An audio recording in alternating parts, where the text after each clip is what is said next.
Agaknya setiap orang setuju dengan pernyataan bahwa Indonesia merupakan negara yang isinya sangat beragam, dengan ras, suku, dan agama yang berbeda-beda. Keberagaman tersebut bisa dipertahankan dengan adanya toleransi.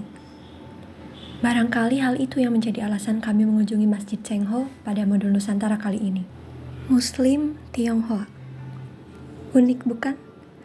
Mayoritas di dalam minoritas. Yang berpartisipasi dalam pembuatan masjid bukan hanya yang beragama Islam, bukan juga hanya orang dengan ras Tionghoa, melainkan bersama-sama, bergotong royong sebagai bentuk toleransi beragama. Masjid ini bersifat terbuka atau inklusif. Bagi agama apapun dan siapapun yang mau masuk ke dalamnya pasti akan diterima. Masjid yang terletak di daerah Goa ini didirikan oleh Perkumpulan Islam Tionghoa. Didirikan di Goa karena pada tahun 2012 lahan di daerah tersebut masih terbilang murah. Dan selain itu, arah pengembangan kota juga menuju ke daerah ini. Sebelum adanya masjid ini, Perkumpulan Islam Tionghoa selalu mengadakan kajian secara berpindah-pindah dari rumah ke rumah.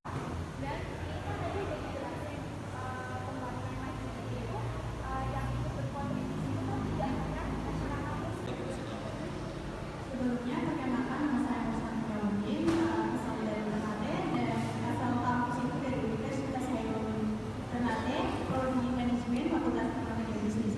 Dari sini langsung saja pertanyaan saya mengenai dengan arsitektur pembangunan Masjid Cengho. Jadi dapat dilihat bahwa arsitek tersebut kan diwarnai dengan berbagai macam warnanya. Ada juga warna merah, warna keemasan, warna putih, dan warna hijau. Saya mau menanyakan, dari warna-warna tersebut itu dapat diartikan, pasti ada artinya dan juga maknanya ya Pak, sehingga dapat dibangun dan sesuaikan pembangunan itu dengan nama Masjid Pembangunan Cengho. Terima kasih.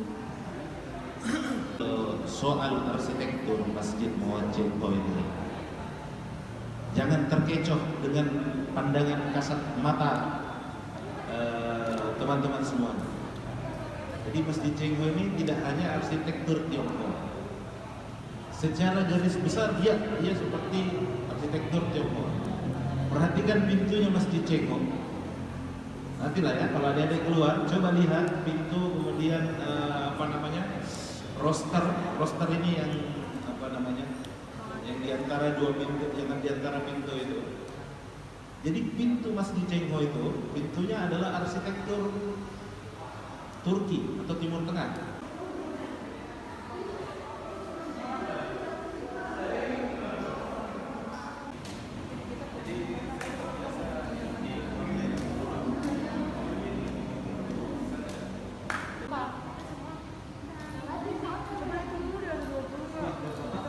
Warahmatullahi wabarakatuh.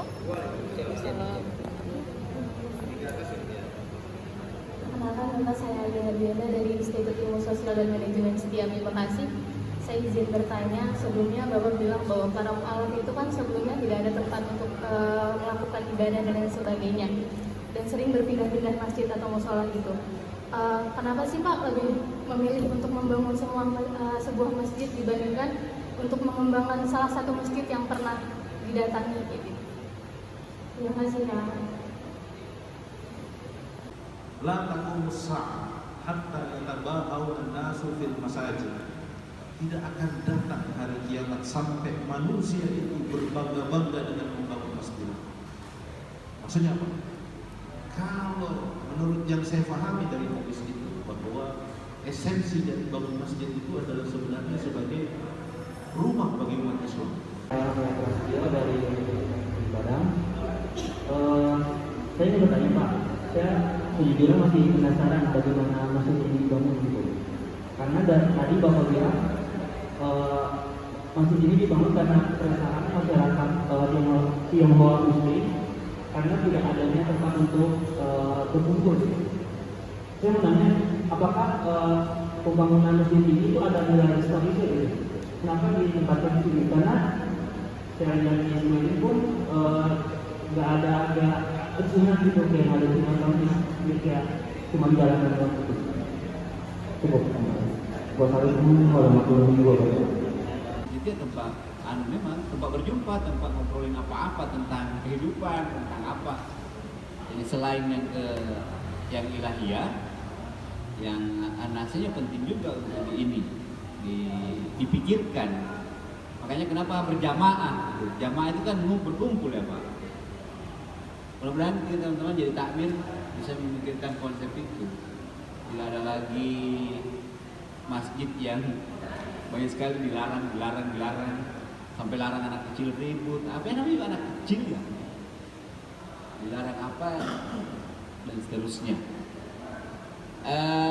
Mungkin satu lagi Pak, saya masih aneh ya. Kita mau butuh informasinya ya tentang. Oh ada lagi, masih ada. Kan saya sempat baca artikel dan katanya di masjid ini juga sering didatangkan jemaat dari Cina gitu ya. Nah untuk itu apakah di sini khutbahnya hanya menggunakan bahasa Indonesia saja atau selang-seling itu Pak pakai bahasa Cina? Terima kasih. Khutbah di sini ceramah ya masih bahasa Indonesia. Nah audiensnya juga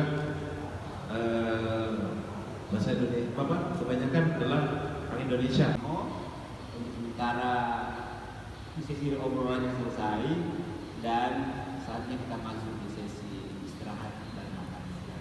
Wassalamualaikum warahmatullahi wabarakatuh.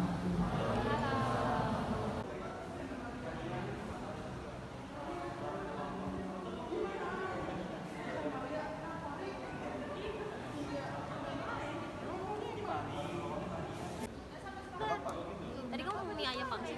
Mie ayam bakso? Ada mie bakso? Ya, ada kan dua.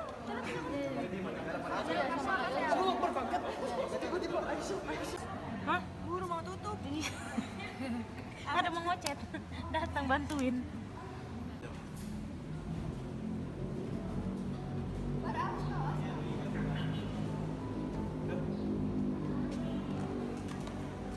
Pak Ketua, Pak Ketua, ada yang mau bertanya tadi belum dijawab pertanyaannya.